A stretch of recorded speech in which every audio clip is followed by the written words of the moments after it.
Millionaire woman forgot wallet at diner. Waitress who paid for meal got a call she never expected. The morning sun cast long shadows across the cracked asphalt of Route 34, illuminating the faded neon sign of Mel's Diner that had been flickering intermittently for the past 3 years. Inside, the familiar sounds of sizzling bacon, clinking coffee cups, and muffled conversations created the soundtrack of another ordinary Tuesday in Cedar Falls, Iowa. Sarah Martinez had been working the morning shift at Mel's for nearly 4 years now, ever since she dropped out of community college to help support her younger brother's medical expenses. At 26, she had developed the efficient rhythm of a seasoned waitress, balancing 3 plates on one arm while refilling coffee cups with the other, all while maintaining the warm smile that had earned her the reputation as the friendliest server in town. The diner itself was a relic from the 1960s, with its red vinyl booths, checkered floor tiles, and a jukebox that still played Patsy Cline if you hit it just right. The regulars, mostly truckers, farmers, and the occasional traveling salesman, knew Sarah by name, and she knew how they liked their eggs and whether they preferred their coffee black or with cream. That particular Tuesday started like any other. Sarah arrived at 5:30 a.m., tied her auburn hair back in a neat ponytail, and began her routine of setting up tables and preparing the coffee station. The breakfast rush would begin soon, and she wanted everything perfect. Her manager, Mel Davidson, a gruff but kind-hearted man in his 60s, was already in the kitchen, the familiar sound of him prepping for the day echoing through the service window. By 7 a.m., the diner was humming with activity. Sarah moved between tables with practiced ease, taking orders, delivering steaming plates of pancakes and bacon, and keeping the coffee flowing. She had learned to read her customers quickly, who needed conversation and who preferred to be left alone with their breakfast and newspaper. It was around 8:30 a.m. when she first noticed the woman in booth 7. She was different from the usual clientele, impeccably dressed in a tailored navy blazer and silk blouse, her silver hair styled in an elegant bob. Her hands, adorned with understated but clearly expensive jewelry, moved gracefully as she spoke into her phone in hushed, professional tones. Even her posture suggested someone accustomed to boardrooms rather than roadside diners. The woman had ordered simply 2 eggs over easy, wheat toast, and black coffee, but Sarah noticed she barely touched her food. Instead, she seemed absorbed in a series of phone calls, her expression growing increasingly tense with each conversation. Sarah could catch fragments of words like acquisition, shareholders, and board meeting, though she tried not to eavesdrop. As the morning progressed, Sarah found herself glancing toward booth 7 more frequently. The woman's calls seemed urgent, almost desperate at times. Sarah watched as she rubbed her temples, clearly stressed about whatever business crisis she was managing from this unlikely location. Despite her obvious wealth and sophistication, there was something vulnerable about her that stirred Sarah's natural instinct to help others. The breakfast rush began to wind down around 10 a.m., and Sarah was wiping down tables when she noticed the woman gathering her things. She had been at the diner for nearly 2 hours, nursing the same cup of coffee and picking at her barely eaten breakfast. As she stood to leave, Sarah approached with the check. The woman looked up, and for the first time, Sarah saw her eyes clearly intelligent, tired, and carrying the weight of whatever burden she was shouldering. She smiled at Sarah, a genuine expression that transformed her face from businesslike to almost maternal. "Thank you, dear," the woman said, her voice carrying a slight accent that Sarah couldn't quite place. "I'm sorry for camping out here for so long. I know you need the table." Sarah waved off the apology. "No problem at all. I hope everything works out, okay? You seem to be dealing with something important." The woman's smile faltered slightly. "Yes, well, business can be complicated sometimes." She reached into her purse, then paused, a look of confusion crossing her face. She searched through the elegant leather handbag more thoroughly then. looked up at Sarah with obvious distress. "I'm so sorry," she said, her composure cracking. "I seem to have left my wallet somewhere. I just flew in from New York this morning, and I must have... I'm not sure what happened." Sarah watched as the woman's face flushed with embarrassment. Here was someone who was clearly successful and sophisticated, reduced to the universal humiliation of being unable to pay for a simple meal. The vulnerability Sarah had sensed earlier was now fully visible, and it tugged at her heart. Without hesitation, Sarah pulled out her own wallet from her apron pocket. "Don't worry about it," she said, placing a $20 bill on the table. "It happens to everyone." The woman stared at the money, then at Sarah, clearly struggling with the situation. "I can't let you do that. You don't understand. I can easily afford this. I just need to figure out where I left my wallet." But Sarah was already waving her hand dismissively. "Really, it's fine. The meal was only $12 anyway. Consider it a welcome to Cedar Falls." The woman's eyes filled with what looked like tears, though she quickly composed herself. "This is incredibly kind of you. I don't even know your name." "Sarah Martinez," she said, extending her hand. "And you don't need to worry about paying me back. Sometimes we all need a little help." The woman shook Sarah's hand, holding it perhaps a moment longer than necessary. "Eleanor Whitmore," she said, "and I promise you, I will find a way to repay this kindness." There was something in Eleanor's tone, a weight to her words that suggested she meant more than just the $12. But Sarah simply smiled and began clearing the table. "Just pay it forward sometime," she said. "That's payment enough." Eleanor gathered her things, pausing at the door to look back at Sarah one more time. "You have no idea how much this means to me," she said quietly, "especially today." And with that, she was gone, leaving Sarah to wonder about the story behind those tired eyes and urgent phone calls. Little did Sarah know that her simple act of kindness had just set in motion a chain of events that would change her life forever. The rest of the day passed normally for Sarah. She served lunch to the usual crowd, dealt with a broken coffee machine, and helped train a new busboy. But throughout the afternoon, she found herself thinking about Eleanor Whitmore. There had been something almost regal about her, despite her obvious distress. Sarah wondered what kind of business emergency could bring someone like that to a small-town diner in Iowa. As she cleaned up at the end of her shift, Sarah's coworker Jenny approached her.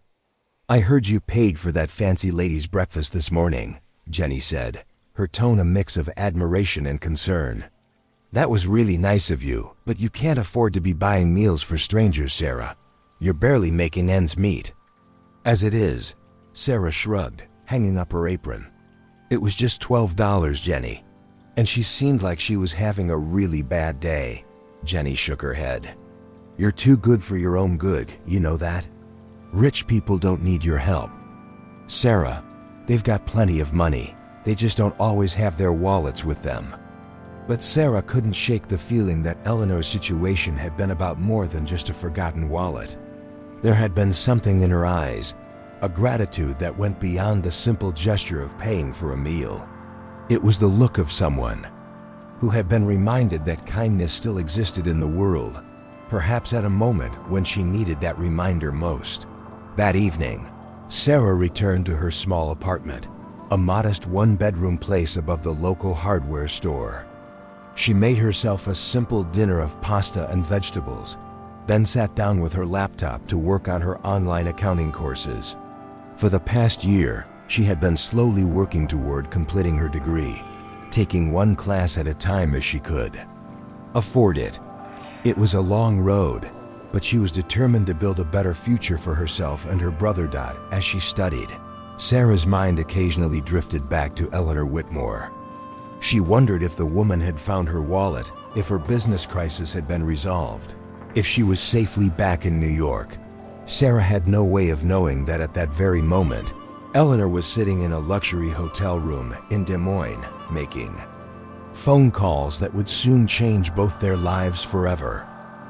3 days had passed since Eleanor Whitmore's unexpected visit to Mel's diner, and Sarah had largely put the encounter out of her mind. Life had returned to its familiar rhythm of early morning shifts, difficult customers, and evening study sessions.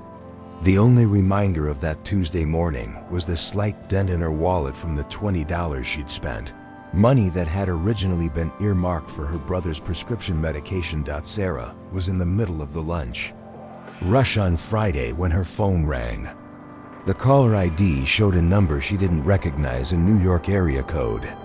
Assuming it was a telemarketer, she almost let it go to voicemail, but something made her step into the back office and answer. "Hello?" she said, slightly out of breath. From rushing between tables, "Is this Sarah Martinez?" The voice was professional, crisp, with the kind of authority that suggested important business. "Yes, this is Sarah. Who's calling?" "My name is David Chun, and I'm calling on behalf of Eleanor Whitmore. She asked me to reach out to you regarding an incident that occurred at Mel's diner this past Tuesday." Sarah's heart skipped. Eleanor had seemed like the type of person who would follow through on her promises, but Sarah had honestly not expected to hear from her again. "Oh yes. Is everything okay? Did she find her wallet?" "She did, thank you for asking. But that's not why I'm calling. Miss Whitmore was very moved by your kindness, and she'd like to invite you to meet with her. She's currently in Des Moines on business, about an hour from your location. Would you be available to meet her for coffee tomorrow morning?" Sarah was puzzled. It seemed like an unusual request. Why would a wealthy businesswoman want to meet with a small-town waitress? I suppose I could. But I'm not sure why she would want to meet with me. I mean, it was just $12.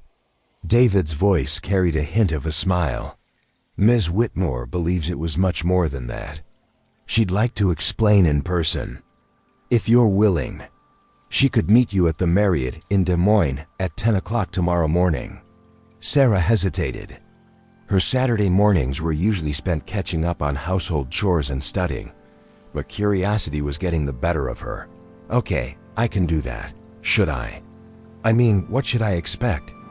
"Just bring yourself, Ms. Martinez, and perhaps you might want to bring a friend or family member if that would make you more comfortable. Ms. Whitmore will explain everything when you meet." After hanging up, Sarah stood in the back office for a moment, trying to process what had just happened. The whole situation felt surreal. Why would Eleanor Whitmore, who was clearly a successful businesswoman, want to meet with her again? And why the formal invitation through an assistant? That evening, Sarah called her best friend Monica, who worked at the local bank. "You'll never guess what happened today," she began, and proceeded to tell Monica about the phone call. Monica was immediately suspicious. "Sarah, this sounds like a scam. Rich people don't just call up waitresses for coffee meetings. What if she's trying to get you involved in something illegal?" But Sarah couldn't shake the memory of Eleanor's genuine gratitude, the way she had seemed almost moved to tears by such a simple gesture. "I don't think so, Monica. There was something real about her. I can't explain it, but I think she's legitimate." "Well, if you're determined to go, I'm coming with you," Monica declared. "There's no way I'm letting you meet some stranger alone, especially if money's involved." The next morning, Sarah found herself in the elegant lobby of the Des Moines Marriott, feeling distinctly out of place in her best dress, a simple navy blue outfit she usually reserved for church. Monica sat beside her, equally nervous and scrutinizing every well-dressed person who walked through the lobby. At exactly 10 o'clock, Eleanor Whitmore appeared, looking much more composed than she had at the diner. She was accompanied by a young Asian man in a sharp suit, whom Sarah assumed was David Chun. Eleanor's face lit up when she saw Sarah, and she approached with genuine warmth. "Sarah, thank you so much for coming," Eleanor said, embracing her like an old friend. "And you must be Monica," she added, turning to Sarah's companion. "David mentioned you might bring someone. I'm so glad you did." They settled into a quiet corner of the hotel's restaurant, and Eleanor began to speak. I imagine you're wondering why I asked you here, she said, her voice carrying that same slight accent Sarah had noticed before. The truth is, Sarah, your kindness came at a moment when I desperately needed to be reminded that good people still exist in this world. Sarah exchanged glances with Monica, still not understanding where this was leading. Eleanor continued, I should probably explain who I am and why I was at your diner that morning. My name is Eleanor Whitmore, and I'm the CEO of Whitmore Industries. We're a manufacturing company based in New York with operations across the Midwest. I was in Iowa because we're considering acquiring a plant in Cedar Falls, your town. Sarah's eyes widened. Whitmore Industries was a name she recognized from the business news, though she had never paid much attention to corporate stories. The acquisition has been very contentious, Eleanor went on. The board of directors has been pushing for aggressive cost-cutting measures that would likely result in significant layoffs. I've been fighting to structure the deal differently, to preserve jobs and maintain the community impact of the plant. But I was losing the battle. She paused, her eyes reflecting the same stress Sarah had seen that Tuesday morning. I had driven to Cedar Falls to see the plant myself, to understand what we would be impacting. But after touring the facility and meeting with the local managers, I was more convinced than ever that the board's approach was wrong. I stopped at your diner because I was frankly dreading the series of phone calls I needed to make. Eleanor's voice grew softer.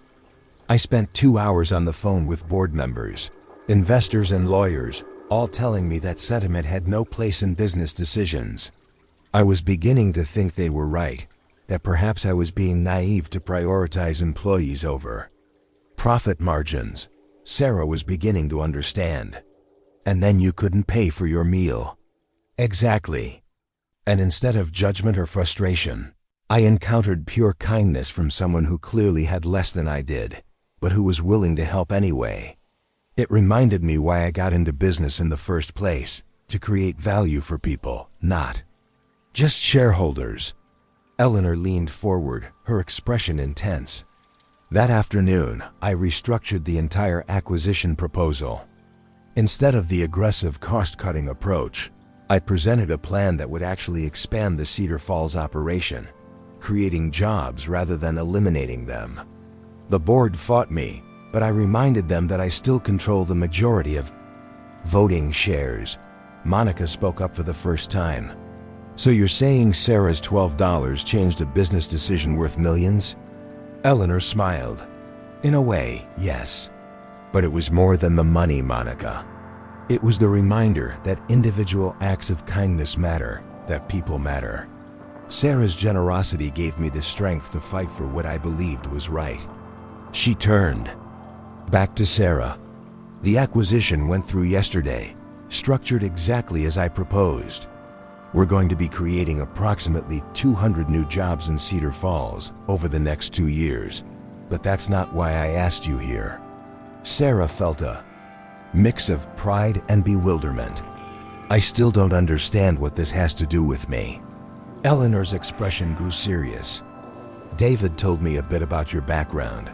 Sarah, you're working your way through college, supporting your brother, taking classes online because you can't afford to go full-time. Is that correct?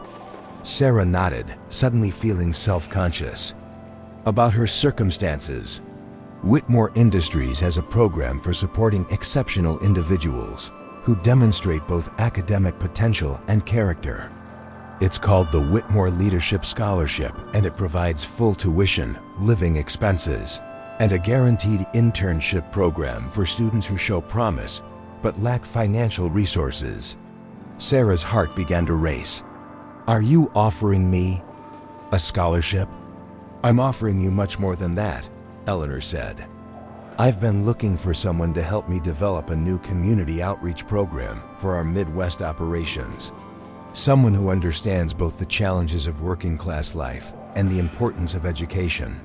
Someone who has demonstrated the kind of character that makes them willing to help a stranger without expecting anything in return. She pulled out a folder from her briefcase. I'd like to offer you a position as Director of Community Relations for our Cedar Falls operation. The job would come with a full relocation package, a salary of $75,000 annually, full benefits, and the opportunity to complete your degree through our corporate education program. Sarah felt the world spin around her. Monica grabbed her hand, squeezing it tightly. "Are you serious?" Sarah whispered. "Completely serious," Eleanor replied. "But there's more. I'd also like to establish a scholarship fund in your name, the Sarah Martinez Kindness Scholarship, to help other people in situations similar to yours. People who demonstrate both need and character." Sarah's eyes filled with tears. "I don't know what to say. This is ... This is unbelievable." Eleanor reached across the table and took Sarah's other hand. "You don't have to decide right now. Take the weekend to think about it. But I want you to know that this isn't charity, Sarah. I'm offering you this opportunity because I believe you have the qualities we need to make a real difference in people's lives." She stood up, signaling that the meeting was coming to a close. "Your $12 didn't just buy me breakfast, Sarah. It bought me the reminder that business should be about more than profit. It reminded me that individual kindness can have ripple effects we never imagine." As they prepared to leave, Eleanor handed Sarah a business card. "Call me by Monday evening with your decision. And Sarah, whatever you decide, I want you to know that your act of kindness has already changed more lives than you could possibly imagine." Driving back to Cedar Falls, Sarah and Monica sat in stunned silence for most of the journey. Finally, Monica spoke. "Sarah, do you realize what just happened? Your life just completely changed because you paid for someone's breakfast." Sarah stared out the window at the familiar Iowa landscape, trying to process the magnitude of the opportunity she'd been offered. "I keep thinking about what she said about ripple effects," she said quietly. "I just saw someone who needed help, and I helped. I never imagined it could lead to anything like this. So what are you going to do?" Monica asked. Sarah thought about her small apartment, her struggles to pay for classes, her brother's medical bills, her dreams of a better future that had always seemed so far away.